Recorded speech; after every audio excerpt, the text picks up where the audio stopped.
بسم اللہ الرحمن الرحیم۔ معزز ناظرین السلام علیکم۔ معزز ناظرین، رزق کا وظیفہ جو میں آپ کے لیے لائی ہوں وہ بہت ہی طاقتور اور پاورفل عمل ہے۔ معزز ناظرین، ہم سب جانتے ہیں رزق انسان کی بنیادی ضرورت ہے۔ ہر انسان کی بہت ساری خواہشات ہیں، بہت ساری آرزویں ہیں جنہیں وہ ہر حال میں پورا کرنا چاہتا ہے۔ انسان چاہتا ہے اس سے کسی کے آگے محتاجی نہ ہو، وہ کسی کے آگے ہاتھ نہ پھیلائے۔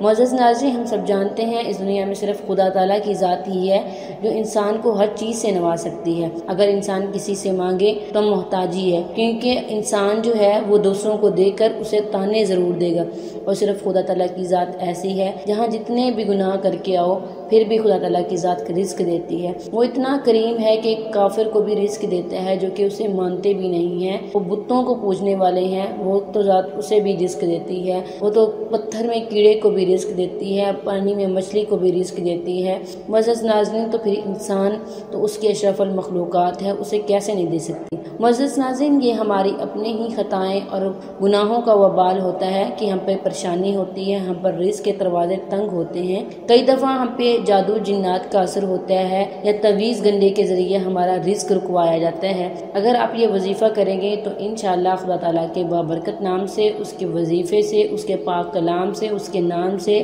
یہ جنات جادو وغیرہ کا اثر ختم ہو جائے گا۔ آپ کے ہاں جو رزق کے دروازے بند ہیں یا جو کمی ہے وہ انشاءاللہ تعالیٰ پوری ہوگی۔ معزز ناظرین، اللہ تعالیٰ اپنے نیک بندوں کا رزق ایک جگہ رکھ دیتے ہیں اور وہ سکون سے بیٹھ کر اسے کھلاتے ہیں، اور جو نافرمان بندے ہوتے ہیں رزق کے حصول کے لیے انہیں پوری دنیا کا چکر لگواتے ہیں، سارا دن ذلیل و رسوا کرتے ہیں، پھر بھی جو ان کے پاس رزق آتا ہے اس میں برکت نہیں ہوتی، ان کے اخراجات اس قدر زیادہ ہوتے ہیں اور ان کے رزق میں اس قدر کمی ہوتی ہے کہ وہ پریشان ہو جاتے ہیں۔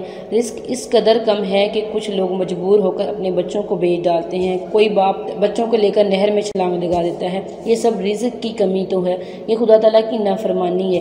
معزز ناظرین، آپ نے اس طرح کا کوئی عمل نہیں کرنا۔ نبی صلی اللہ علیہ وسلم نے جہاں انسانوں کے ہر افعال کو سدھارا، ہر کام کو سدھارا، وہاں نبی صلی اللہ علیہ وسلم نے انسانوں کی زندگی سدھارنے کے اور بھی بہت سے طریقے بتائے۔ حضور صلی اللہ علیہ وسلم نے رزق کے بھی طریقے بتائے، رزق کے بھی وظائف بتائے۔ اللہ تعالیٰ نے بھی قرآن مجید فرقان حمید میں اپنے ناموں سے انسان کو یہ بتلایا کہ اگر وہ خدا تعالیٰ کا قرآن مجید فرقان حمید میں سے کچھ پڑھے گا یا خدا تعالیٰ کے ناموں میں سے پڑھے گا تو انشاءاللہ تعالیٰ اس پر رزق کے دروازے کھول دیے جائیں گے۔ معزز ناظرین، آپ اللہ تعالیٰ کا مبارک نام یا وہابو یا رزاقو، یا وہابو یا رزاقو، اس کی 7 تسبیح روز کریں گے۔ وقت کی کوئی قید نہیں، کسی بھی نماز کے بعد آپ کریں گے۔ اول آخر 11 لفظ روز شریف پڑھیں گے، اس کے بعد یکسو ہو کر اللہ تعالیٰ سے دعا مانگیں گے۔ انشاءاللہ اللہ تعالیٰ آپ پر رزق کے دروازے کھول دیں گے، آپ پر اپنا خصوصی کرم کریں گے، آپ پر اپنی رحمت کریں گے۔ اللہ تعالیٰ رزق کی ایسے وسائل پیدا کر دیں گے کہ آپ کو پتہ ہی نہیں چلے گا کہ رزق آیا کہاں سے ہے۔ معزز ناظرین، خدا تعالیٰ سے دعا کریں، اس ذات پر توکل کریں، کیونکہ وہ ذات ہی ہر ایک کو عنایت کرنے والی ہے۔ انسان اگر کسی انسان کے سے سوال کرتا ہے تو اسے کتنا عنایت کر سکتی ہے؟ اسے تھوڑا سا دے گا پھر بھی انسان ہے، وہ کبھی بھی اسے تانا دے سکتا ہے۔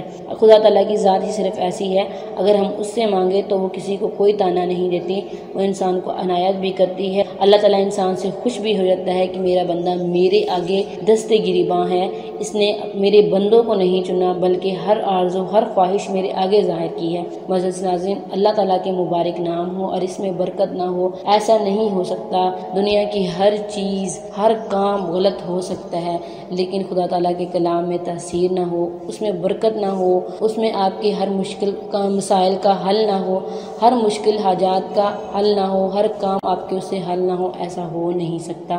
وآخر دعوانا ان الحمدللہ رب العالمین۔